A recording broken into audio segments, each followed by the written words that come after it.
You want to name a starter publicly? Could this be after the third game and wait until after that?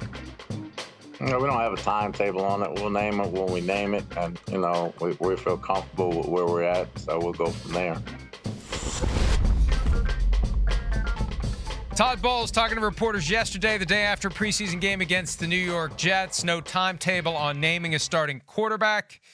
Also, no decision on who is going to start the Week 3 preseason game against the Baltimore Ravens.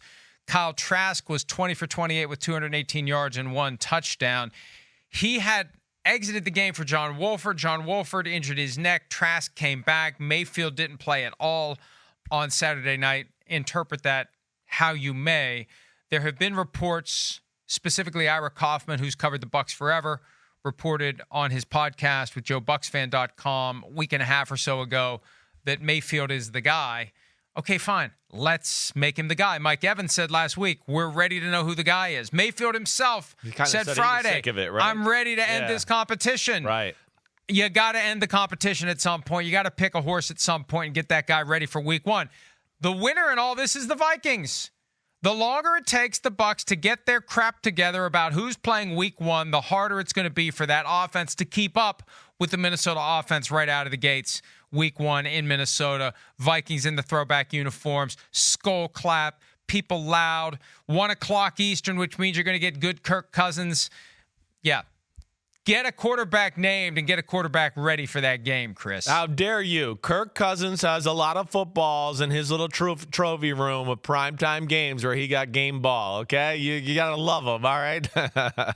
but I mean, I don't get it either. By the way this is playing out, and even like you look at a lot of teams and how they played in preseason too, like where they didn't play, like it looked like, hey, Baker Mayfield's a starter and we're not playing some of our top guys here in week 2, right? They let Trask go out, get a bunch of throws. He gets more than he's supposed to because of the injury, like you said. But yeah, by all due accounts, it seems like he is the starter. I don't know what the value is in keeping this going other than maybe they don't want to disrespect Kyle Trask because he's done really good and they respect him there. And they're just, I don't, confidence thing. But to me, it does not make any sense at this point. And I would name a starter. And it just feels like it's going that way to what you're saying as well anyways. There has been this notion, and Dave Canales, the new offensive coordinator in Tampa, alluded to it earlier in the offseason, the idea of politics, because second-round pick on Kyle Trask. Right. Got to give him every chance. Right. Got to give him every opportunity because in a roundabout way, Jason Light blew it when he took Kyle Trask. Not that there were a lot of other great options in that range of the 2022 draft or 2021, excuse me. That was the Davis Mills, Kellen Mond range. Right. But still, that may be part of it. And Bowles did praise Trask. He said he had poise in the pocket, a lot more athleticism. He used his legs when he had to, was very successful at that, threw the ball where he was supposed to throw it, threw some pinpoint passes. I'd like to have a few plays back, but overall saw a lot of poise and a lot of growth. I thought he did well. So there was some praise. And who knows, maybe there's some internal, maybe the politics are more than just theoretical. Maybe you got Jason Light saying, hey, you know what? Maybe Trask is the guy. Maybe we should go with Trask. We got Baker Mayfield for $4 million. That's veteran backup money. We don't have to play Mayfield. We can start Trask, and if it goes sideways, we can go to Mayfield. There could be that. But right. we can at least justify the decision we made. So maybe there is something going on internally where they're pushing. And maybe Todd Bowles knows he wants to go with Mayfield, but he's got to work it through the channels the right way and finesse it. Every practice that goes by without a decision is one fewer practice that the whole team will know who the guy is, and that guy will get all the first team reps. That's the core problem at this stage of the calendar. Yeah, it is. They need to fix it or come to a remedy here soon. I'd be more in, I'm not sure about our team. We got some questions on the offensive line. I'd want to play the guy that's got more talent and more experience, right? I like Kyle Trask. He's doing some good things. There's no doubt. 28 throws like that, not to throw interceptions and all that. But I don't see the same quality arm and the explosiveness that Baker Mayfield has, that's going to make plays for an offense that, I think we all go, where are the plays going to come from this year? Are they going to be able to run the ball? I don't know. It's going to have to be on the right arm there, and that's where I would trust Baker Mayfield. And then if that didn't work out, okay, now you can go to Kyle Trask and see if he can right the ship at some point early on in the football season, week 5, week 6, if you weren't happy with Baker Mayfield's play.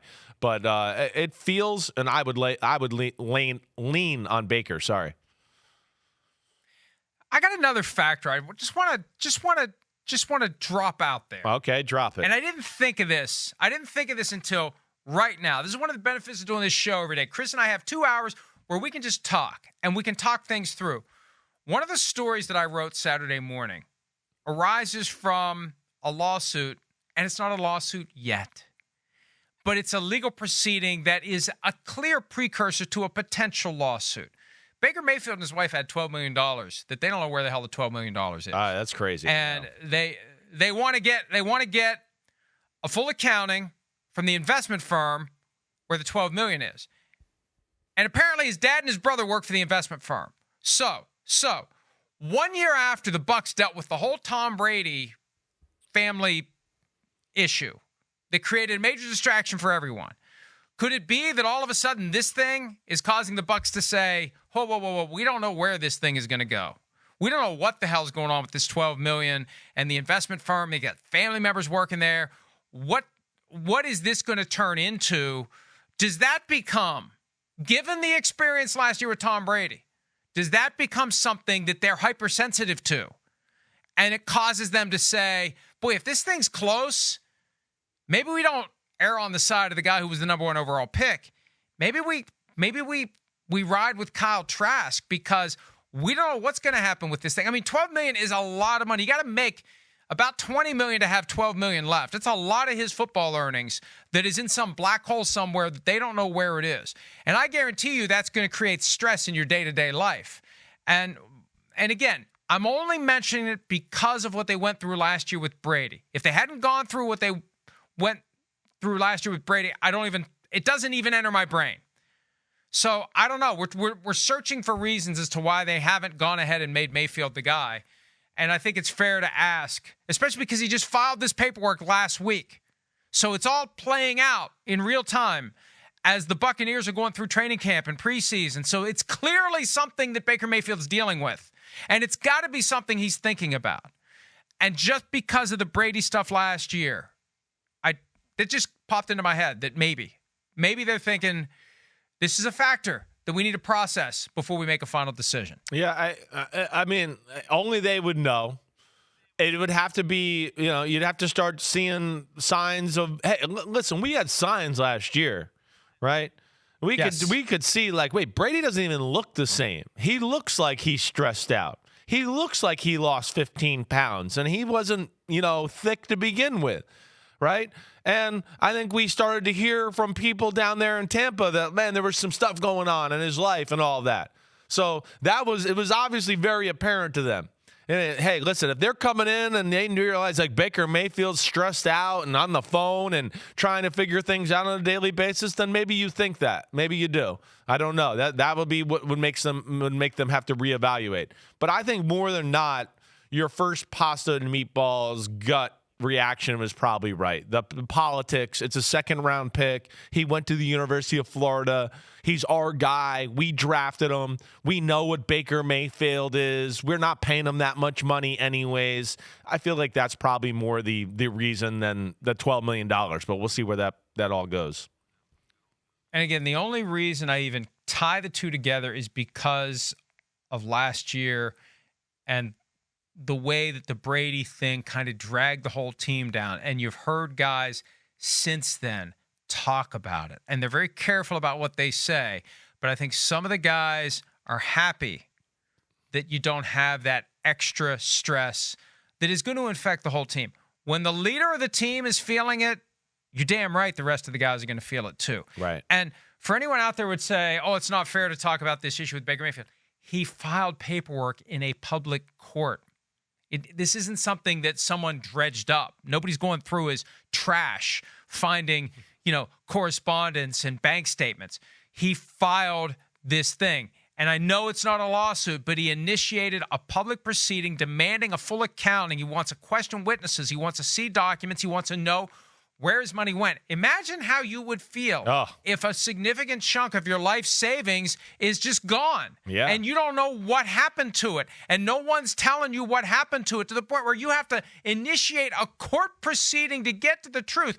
When the people who know the truth are members of your family, that is going to stress you out. I'm not judging Baker Mayfield. I'm just saying this is a very potentially stressful thing for him. And when you combine it with the Buccaneers' experience from last year, Chris, you got a stew of factors in these decisions. And how can the Buccaneers not at least do a little due diligence and think this through, given what the Brady situation did to the team last year? That's all I'm saying. Yeah. Listen, I think it's fair to bring it up. It is. It's a real problem. I don't care, like you said, who you are, what team, or whatever walk of life you're working in. I mean, $12 million is a lot of damn money, and it's going to make you stress. When the alarm sounds in the morning, he's going to have a little more stress than you are worrying about your 6:05 alarm. He's going to go, damn, it's 6 o'clock. Where's my $12 million at? He's a little more stress level than you. And it's not just where's my $12 million. It's the extra issue of people in my family. I mean, if you can't trust your family, who in the hell can you trust? Yeah. People in my family may have taken unfair liberties with my money. So you feel like your whole life is collapsing around you. I feel bad for Baker Mayfield. Me too. But the Tampa Bay Buccaneers are ultimately going to try to win football games. Yeah. And again, it doesn't even hit the radar screen for me, and maybe it should have, but it only hits the radar screen because of the extreme stress that Tom Brady went through last year and the impact that surely had on the Tampa Bay Buccaneers. So they just lived this a year ago. It's different, but it's not. And maybe it's a factor in who they go with when they go to Minnesota on September 10 to take on the Vikings as part of the Week 1 slate of games. Hi, it's Mike Florio. Thanks for watching PFT on YouTube. Hit subscribe for the latest news and analysis from Pro Football Talk.